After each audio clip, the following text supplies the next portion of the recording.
It looks like people are still trickling in, so I'll give them a few minutes before we get started.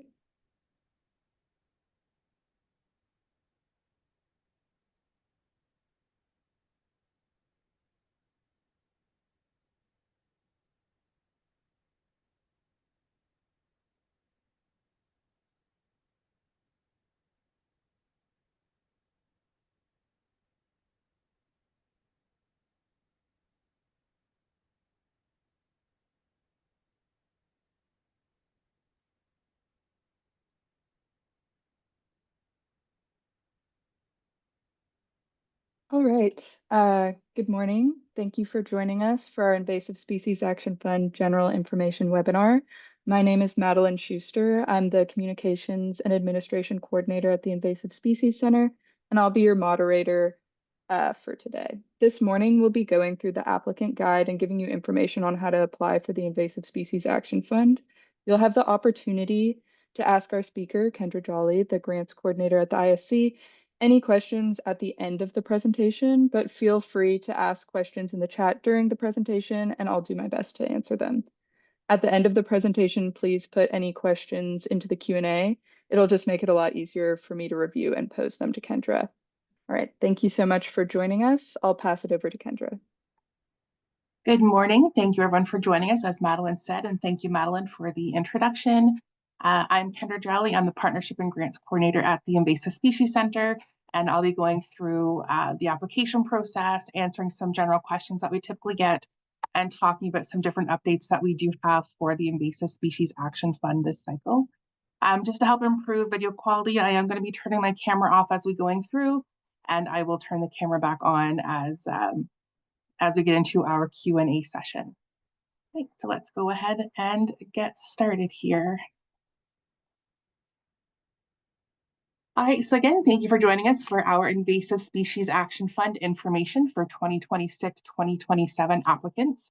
As we're communicating and going through the grant cycle, you might hear us refer to it as fiscal year 27 or FY27, and that's referring to the cycle that is just opened. Applications are now open through our grant platform. We'll talk about that here a little bit later, with the closing date of January 9th, 2026 at 11:59 p.m. To give you some background about the Invasive Species Action Fund, ISAF is a grant program that has been designed to facilitate on-the-ground management and monitoring of invasive species in Ontario. The program is funded by the Ontario Ministry of Natural Resources, or the MNR, and we are continuing to be thankful for them funding the program and allowing us to deliver the program through the ISC. With Ontario being one of the highest risk provinces for the introduction of new invasive species to Canada, an abundance of invasive species, and unfortunately finite resources to address the issue, it is really important that we are allocating resources to the most strategic projects. It's a really critical piece to us making effective progress.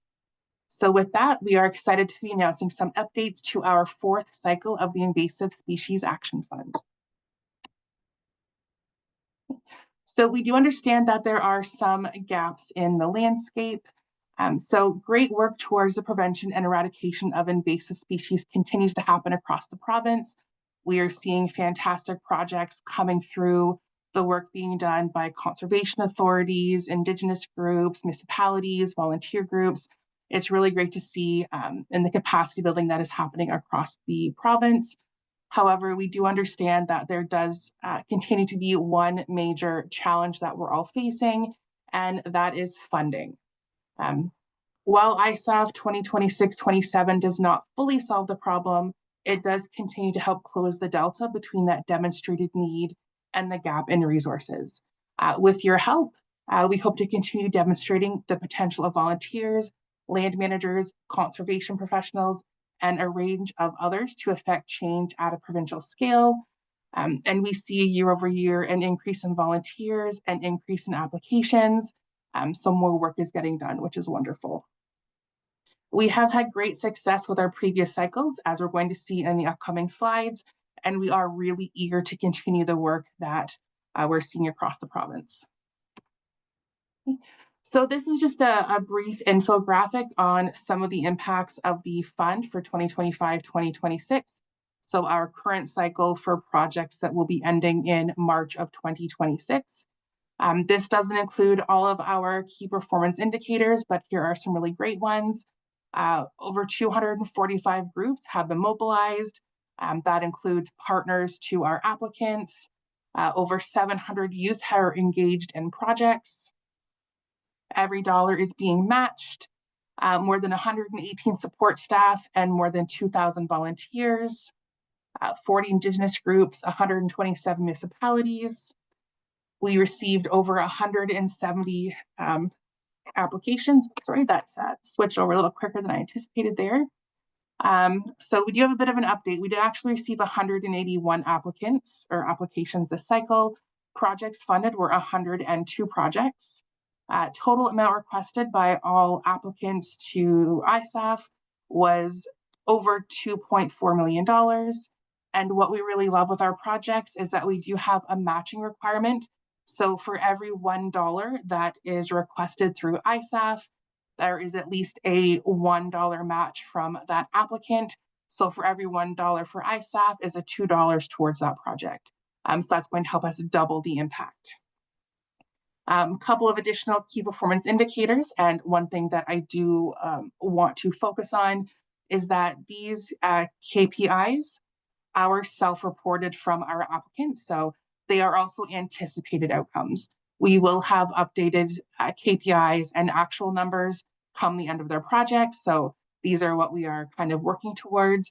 Again, that 118 jobs created, 2,589 volunteers, over 22,000 volunteer hours, online engagements, over 200,000. When we're talking about those, we're talking about the likes, the shares, any comments that are left on posts that are made, online communications. These are going to be the social media posts. It's going to be newsletters, emails that organizations are sending out. And there's almost 11,000 of those that are anticipated throughout this cycle, as well as over 2,000 events being held. When we're talking about events, that's going to include both meetings and planning, as well as on the ground work being done by the recipients. So we do have a couple of example projects that we're going to take a look at here. The first one that we're looking at is from Toronto Nature Stewards. This is a group that is all throughout the GTA. They have different factions working in different parts of the GTA. These guys are working out of Tommy Thompson Park, an urban wilderness and bird sanctuary. So this is a volunteer group, and what they plan to do for their project, and they were funded this year, is a full range of stewarding activities that were going to take place. They were doing litter pickup, ecological assessments, removing invasive plants, seed collecting, propagating, planting, and monitoring for effectiveness. By September 9th of 2025, they had 75 events with 1,000 volunteer hours. They removed 22 bags of litter and 187 bags of reproductive invasive plant parts, the equivalent of 315 bags of non-reproductive plant parts were left on site to decompose and enrich the soil, and they're going to scatter seeds a little bit later in the fall. So this is a great example of a volunteer group doing really great work. And what we really want to put out there as well is that even if you are part of a smaller volunteer group, a community association, a lake association, a homeowners association, we do still fund those projects because they can do excellent work, as we've seen here with the Toronto Nature Stewards.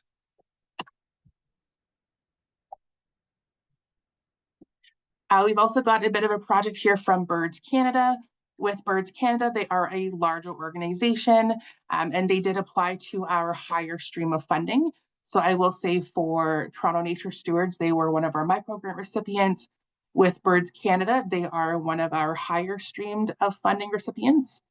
And what they were focused on is focusing on hemlock woolly adelgid and other forest invasives that are at the leading edge of the expansion zone in Norfolk and Elgin counties. I'm not going to read through the full description. Happy to share more if anybody is interested. But what they did is they produced location data for the HWA invasions and other invasives. They exceeded their coverage goal. They did find a newly detected invasion. They were able to report that to the CFIA and to the landowner.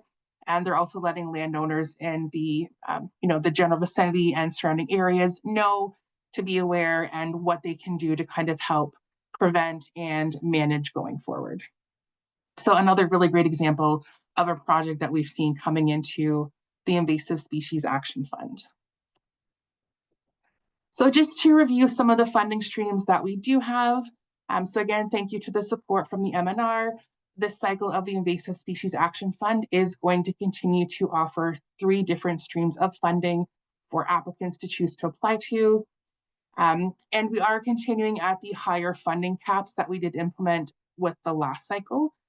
So when ISAF was first initiated, microgrants were only up to $2,500, accelerated impact was up to $10,000, and transformative action was up to $25,000. As you can see from our slide here, we have increased all of those caps. So microgrants are now up to $3,500. Accelerated impact is now up to $15,000, and transformative action is now up to $50,000. Now, that being said, your project does not have to hit those funding caps in order to be considered for funding. If you have a smaller project that maybe you only need $1,000 for, $500 for, please do not let that discourage you. You can apply for lower funding values. This is just the maximum allowable funding for these streams of funding. I also want to mention, if you have a high value project that you feel is exceptional and will exceed that $50,000 funding cap, please do reach out to us at the grants team. We have a new dedicated email, which is grants@invasivespeciescenter.ca, in order to discuss those funding requests. Please do this before December 12th of 2025. Reason being is we want to have time to review the request, have any internal discussions that we might need to have, get back to you, and then give you time to update or change your application if necessary prior to the deadline of January 9th, taking into account the holidays in that period as well. The other thing that I do want to mention when we're talking about funding, there has been some confusion in the past where some applicants have thought that their overall project value has to be at these funding caps. That's not correct. Your project budget can exceed the dollar value requested for. As I mentioned with the matching, it should be at least double what you're asking for, where at all possible. And then that way we can, increase that impact. So don't let these caps stop your budget. You can exceed it with in-kind and volunteer hours and that sort of thing. And we'll talk about that a little bit later as well. So now we're going to talk about the application process for applying to the Invasive Species Action Fund. Last cycle, the cycle before, we have been using a platform called Good Grants. It's helping us to keep the application process consistent and smooth all the way through. So if you have not registered for Good Grants before, you will want to visit isc.grantplatform.com. All of this information is found in our applicant guide as well as the Invasive Species Center website. So again, it's isc.grantplatform.com. It's going to ask you to register with your information, your email, and then to create a password.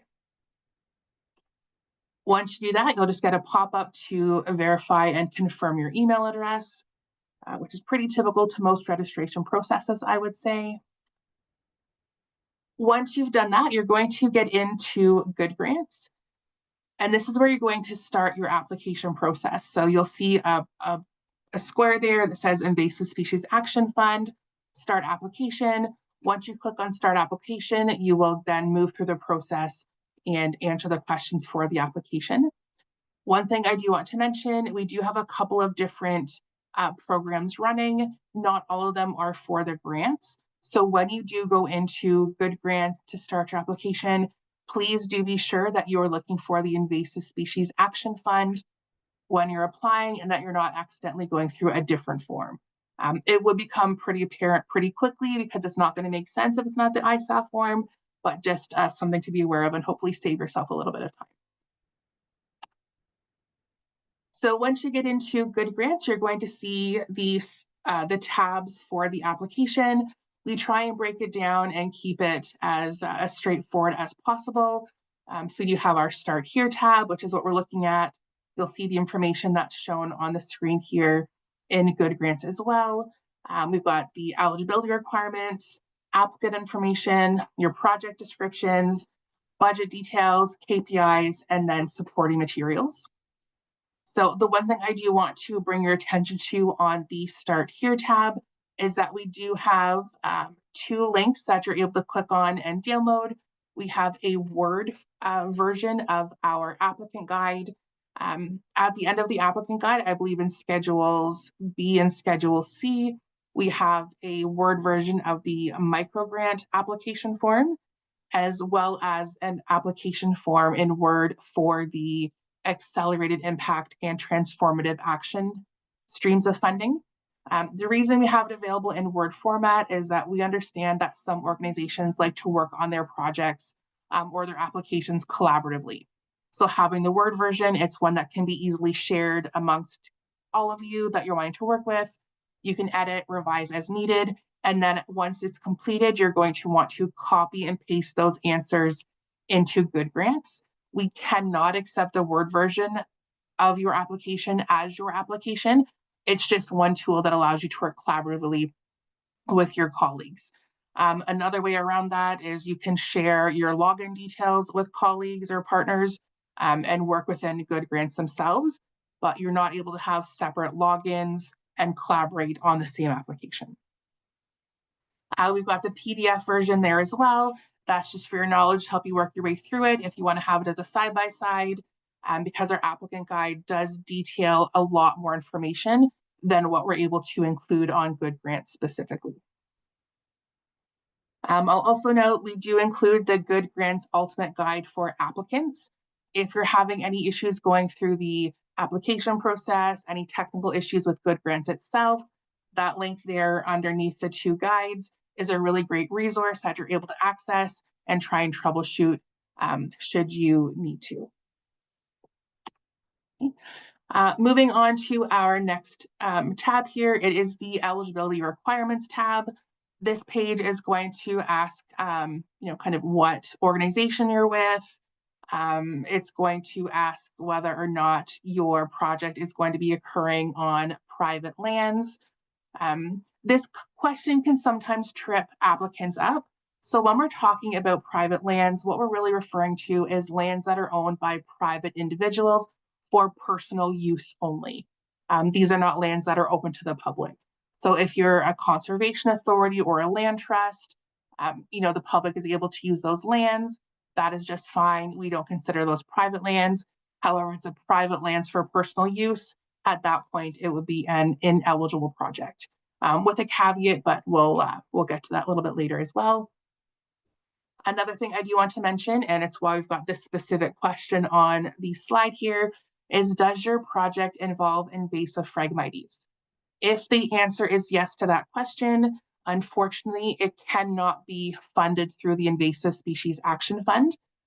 But that's because we have a dedicated fund specifically for invasive Phragmites. So if your project is Phragmites focused, keep an eye out. In the very near future, we will be launching our Invasive Phragmites Control Fund. So if you have a Phragmites Central project, that's where you're going to want to go and look for applications or to apply. And we will be doing targeted webinars for that fund separately as well. Once you go through all of those check eligibility requirements, please be sure to click on the check eligibility button. If you do not check on that button and move your way through the tabs, it either won't allow you to enter in any details or it may not save. So please do check eligibility. If you get a pop-up that you are not eligible, but you do believe that you are, please do email us, again, grants@invasivespeciescenter.ca. We can have a conversation about that and see maybe where we've gone wrong or what might need to be adjusted. So just to go over some of the eligibility projects, what we will support is control, management, and on-the-ground impact. So those boots on the ground, mapping, monitoring, removals, that sort of thing. Um, we want to provide or have projects that provide a pathway to tangible control. Again, those management and on-the-ground impacts, as well as planning of invasive species control and management. So if you're an organization that is just starting out, you're really not sure where to start, but you need time and you need funding to sit down and make those plans, absolutely that's going to be an eligible option through the Invasive Species Action Fund. We are not able to support research. There's a caveat to this one, with the exception of Eurasian water milfoil, and we'll see that noted on the priority species list. Otherwise, research is not an eligible funded project. Same with outreach and education. With the Invasive Species Action Fund, as I mentioned a moment ago, it is something that we really do want to focus on those on the ground efforts. And yes, education and outreach is absolutely important. It's just not something that we're able to fund at this time. Private landowners, like I mentioned, private lands for personal use are going to be ineligible for funding. However, in some exceptional situations, if we have private lands that are directly abutting onto public property with a comprehensive public invasive species management plan, they can be part of an application from an eligible participant.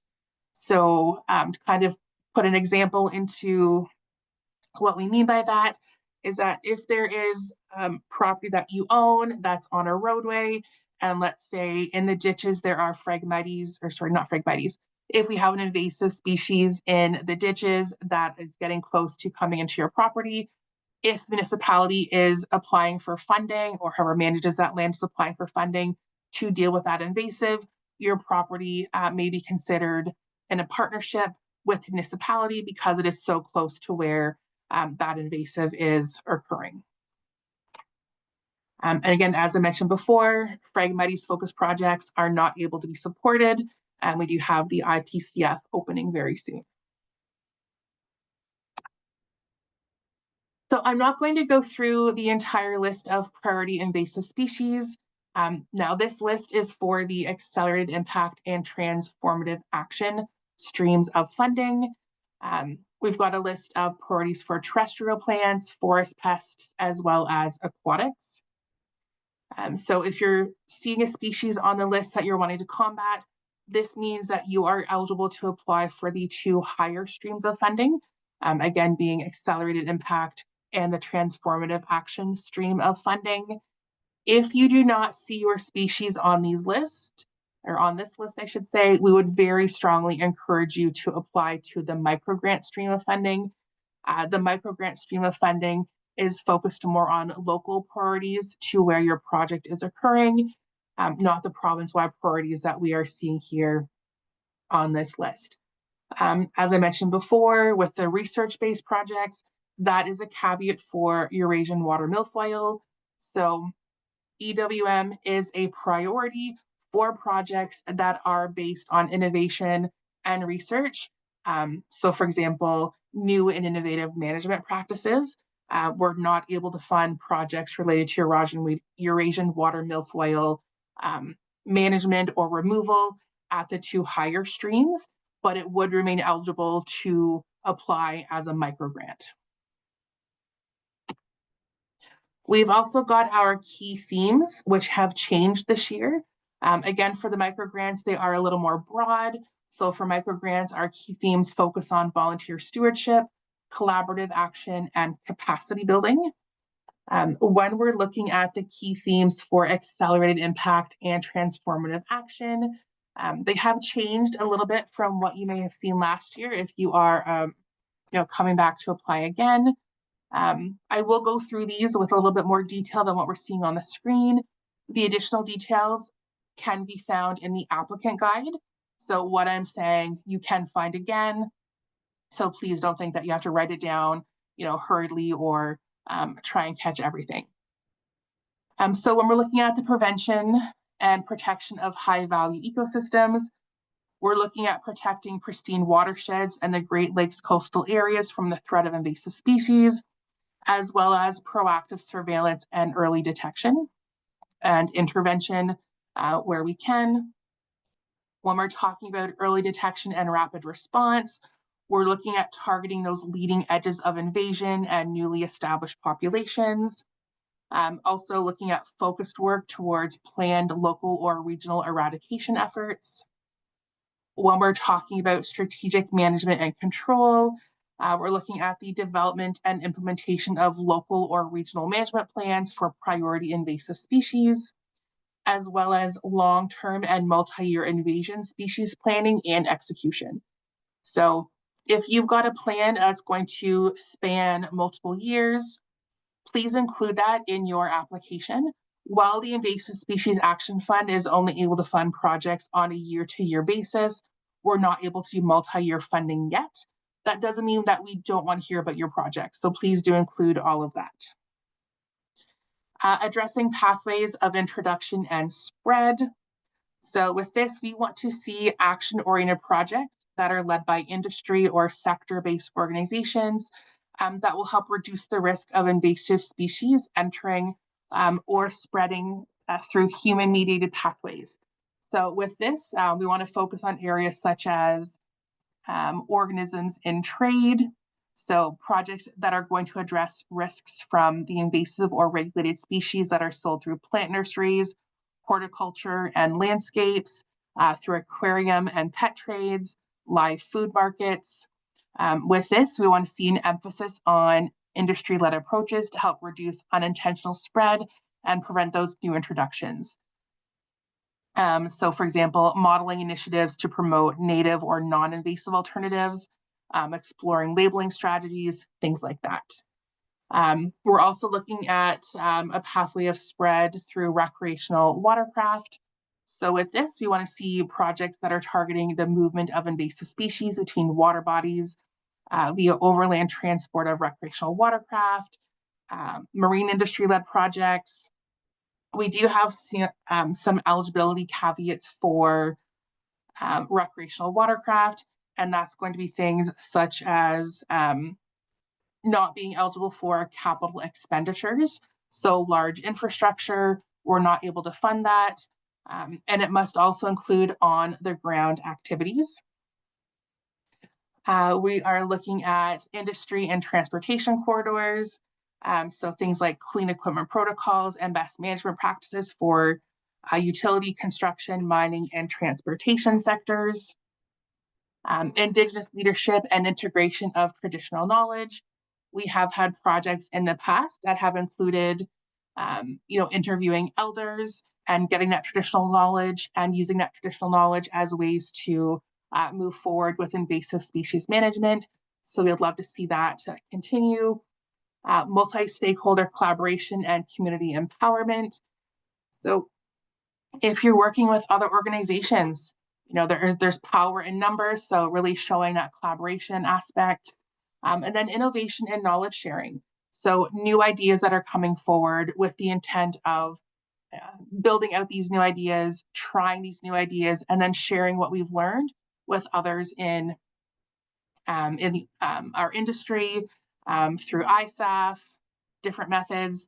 And that's what we're looking for innovation and knowledge sharing is we're learning and we're sharing, we're not gatekeeping and keeping things to ourselves. Now we're going to move on to talking about completing a budget for the Invasive Species Action Fund. So this is a mock-up budget. This is a fake application that we've thrown together just to show you some ideas as to what your budget might look like. Excuse me. On the left-hand side here, we see the different categories that we include when we're looking at a budget. You are able to add more than one line per category.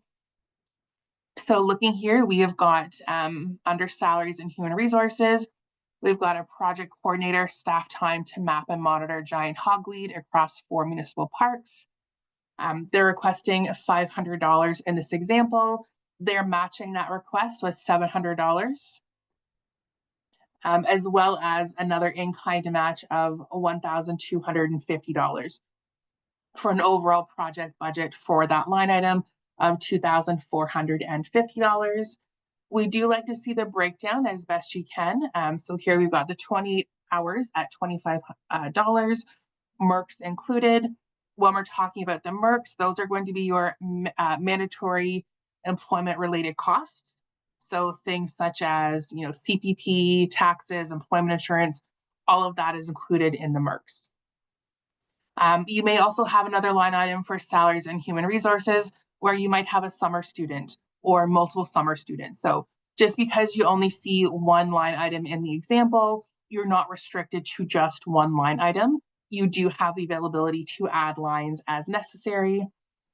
Travel and accommodations, so mileage to and from each site. In this situation, it was a matching contribution. It wasn't anything that was requested through ISAF.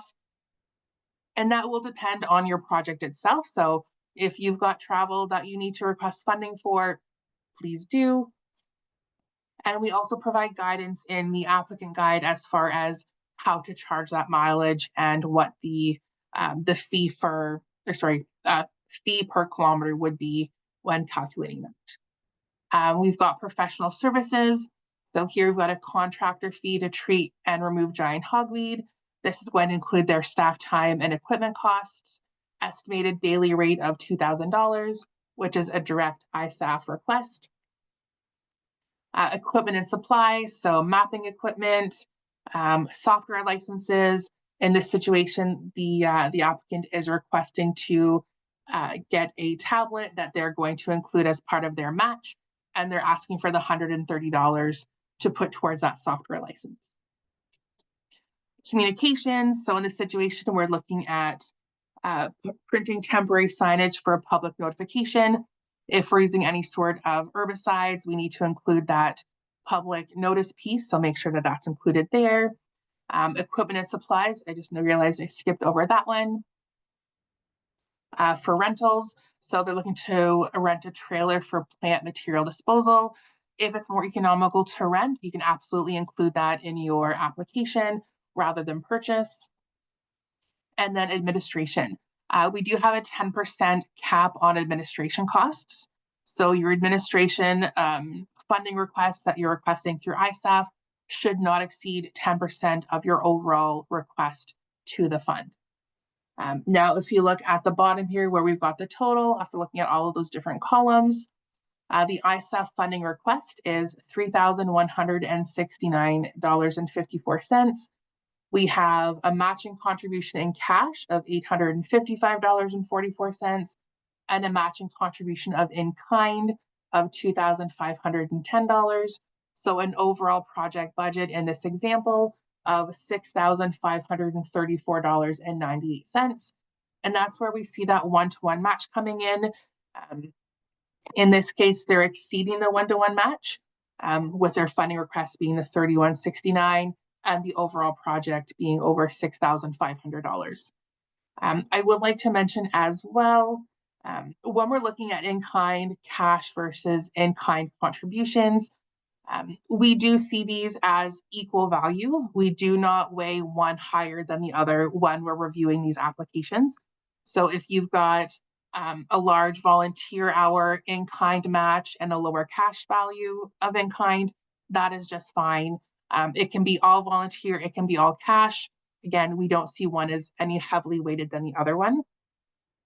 And I will mention as well, we will be doing a focused budget and in-kind webinar to talk more about this in depth next week, November 12th at 11 a.m. You can register through our website for that one. As part of this as well, this year, we are continuing with using an Excel file for our budgets. This is an example of what the Excel file is going to look like, I should say. You can download it through the applicant guide. You can download it through Good Grants to access it. Again, you are able to add lines. All we ask is that you do total your columns to make it easy on the reviewers once you've got your full budget completed in there. So to access the Excel file, like I mentioned, we've got those tabs along the top of your Good Grants application. you're going to want to go to the budget details tab in order to find it. And I've got that nice red arrow there where it says download file here. You can download the budget table. I will ask that you please rename the budget table to indicate either your application number, which you'll be assigned directly in Good Grants. You'll see it once you start your application, and or your organization name, whether that's a short form, if it's too long otherwise, just to help us keep them separate.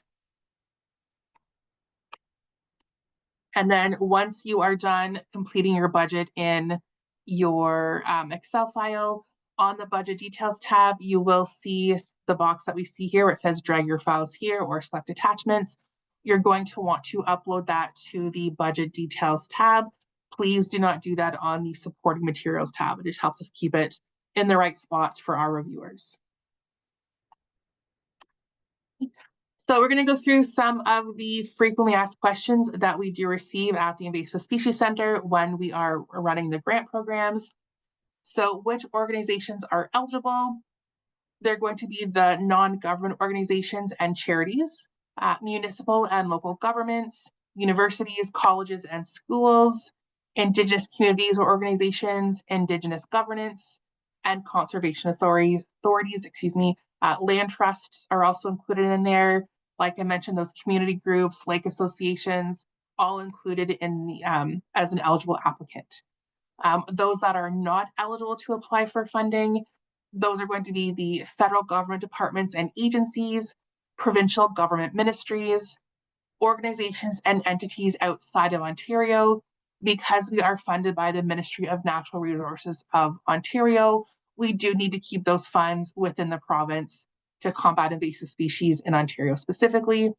And private landowners, again, if you are in one of those unique situations where you've got land adjacent to or abutting, connect with your municipality, see if they're putting in an application and work with them. You can get in potentially through their application, as a partner that way.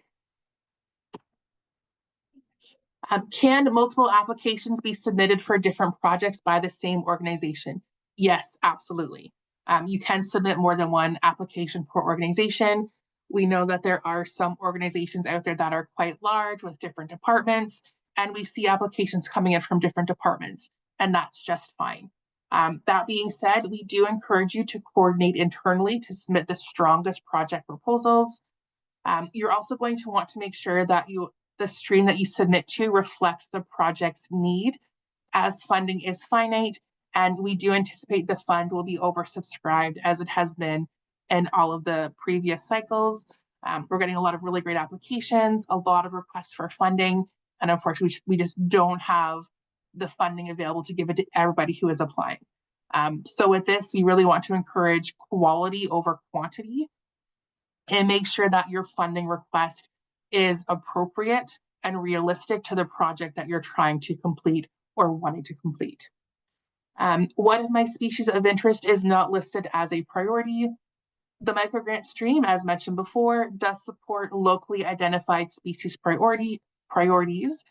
We would discourage you from applying to the higher streams of ISAF if the species is not an identified priority. So again, if it's not on that list of priorities that we looked at earlier, please apply to a microgrant. You'll have a far higher chance of success in the appropriate stream. Are letters of support required? No, we do not require letters of support. We do encourage that they be provided where possible, and that's just going to help strengthen your application. We also ask that any partners are identified and their contributions be quantified in the budget table.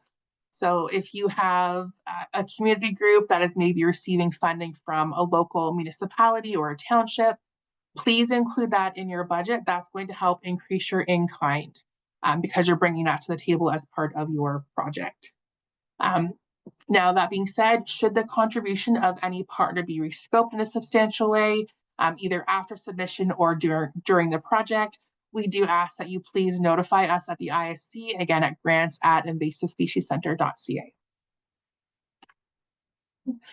Is there a stocking limit or a matching requirement?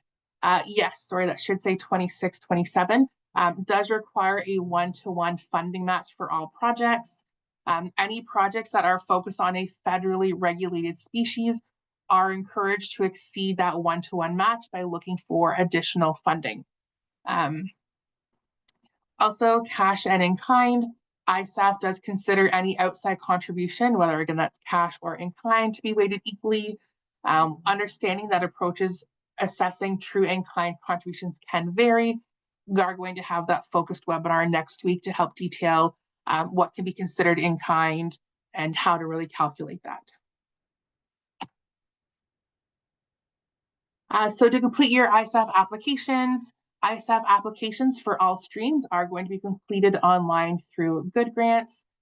The application guide has been provided on our website and does include all of the questions being asked through the application process. Like I mentioned before, you can do so in Word collaboratively or even on your own, and then copy and paste into Good Grants should you choose to. To apply, you can go to isc.grantplatform.com, or you can access that through invasivespeciescenter.ca/grants. It'll just link you to Good Grants if that's easier to remember. As a reminder, applications close Friday, January 9th, 2026. Apologies for that error as well, at 11:59 p.m.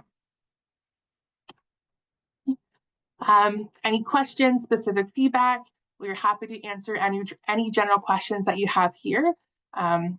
And then if you have any additional questions after the webinar and after next week's webinar, please do consult the applicant guide first. We do find a lot of questions that are being asked are in the applicant guide and can be answered there.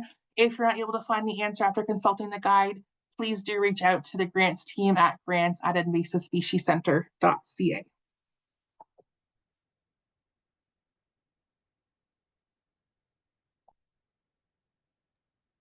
All right, Madeline, do we have any questions coming in?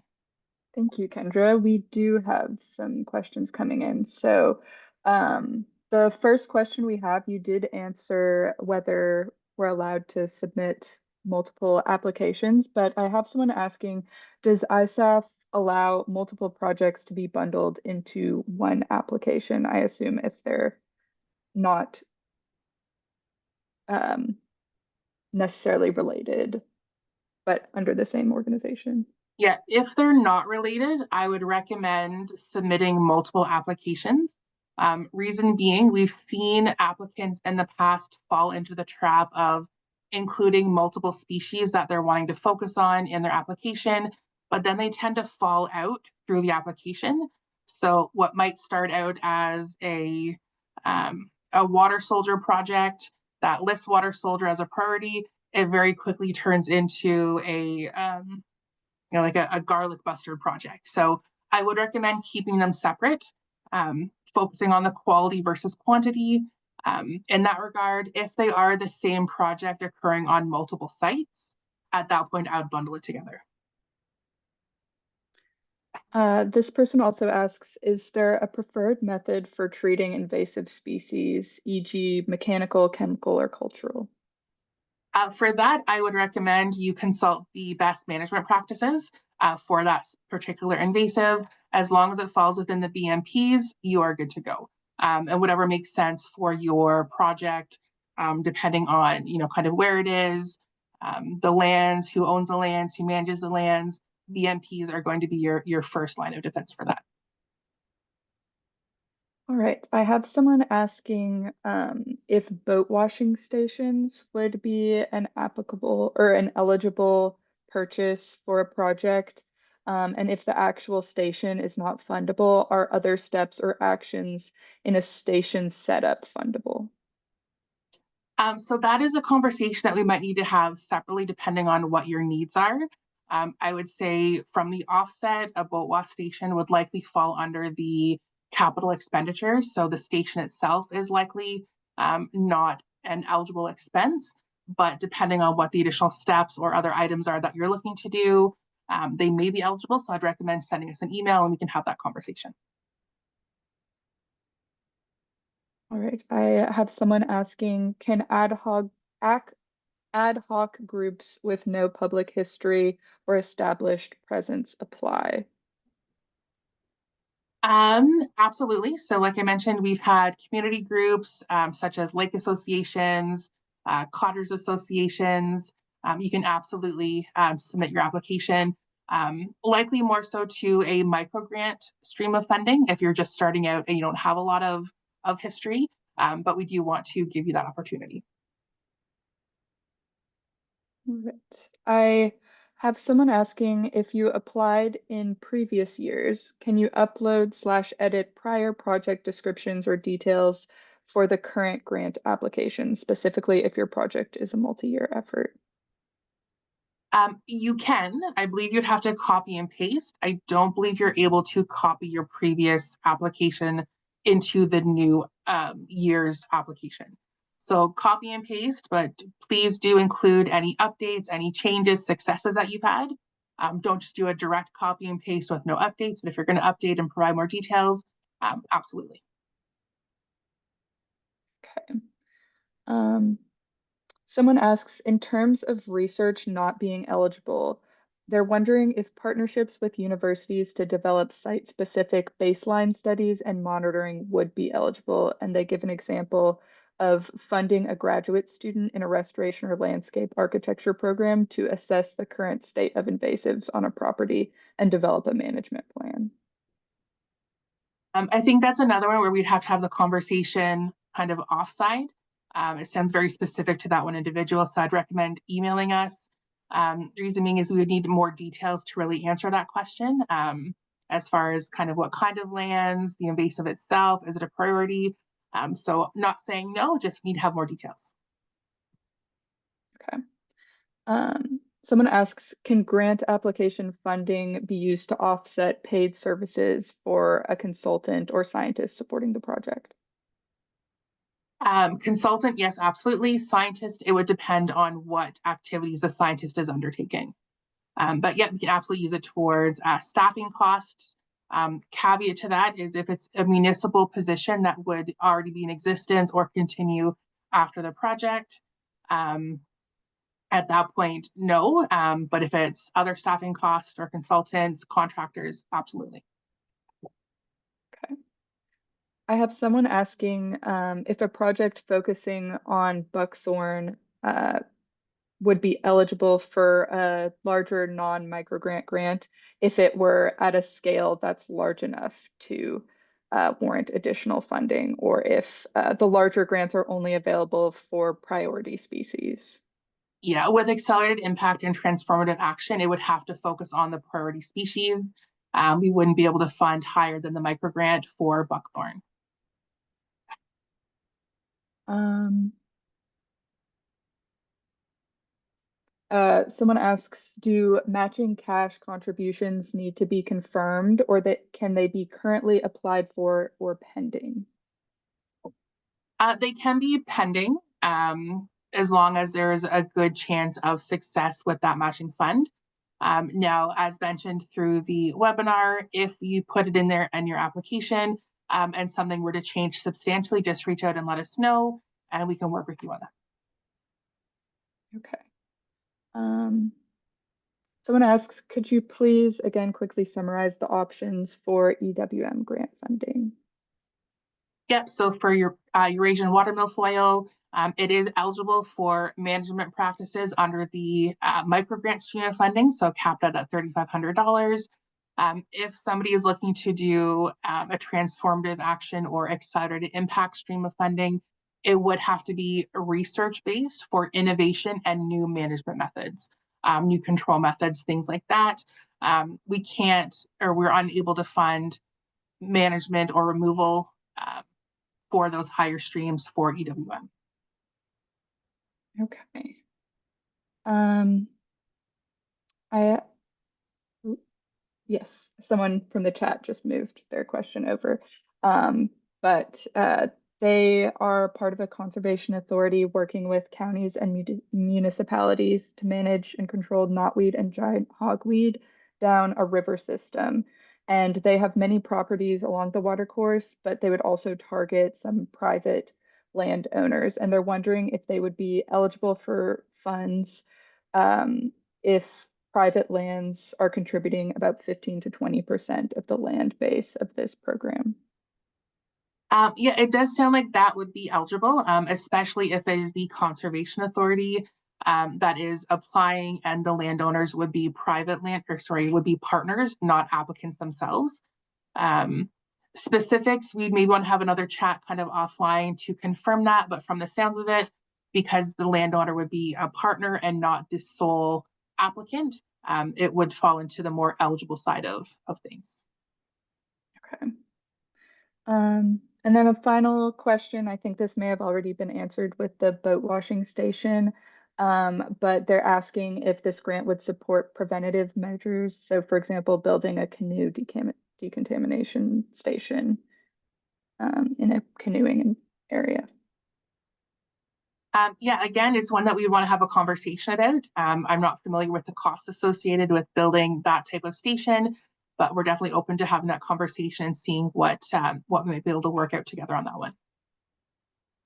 All right. And it looks like that's all the questions that we have. Excellent. Well, thank you so much, everyone, for joining us this morning. We're really excited to launch the program again and see all of the great projects that are going to start flooding in for work being done across the province. If at all you have any other questions, please do feel free to reach out to grants@invasivespeciescenter.ca, and we look forward to working with you. Have a great day, everybody.